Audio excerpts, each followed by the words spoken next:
How long would that have taken you with that 3M, do you think? 4 or 5 times longer, because it was taking me forever. Yeah. You know? The thing is, I was using like a harder pad on a little bit of the flatter areas, and then I was switching to the softer pad to kind of catch the curves. Because I'm trying not to distort any of their surfaces. Right. Since it is a race wing, I don't want to carve in and make any funny, funny edges or anything for them. Now, would that there maybe do both those steps in one shot?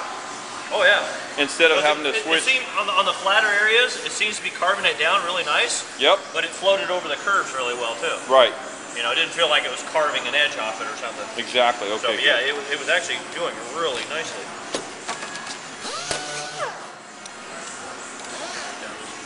Yeah, you can slow that down if you want, but that'll slow your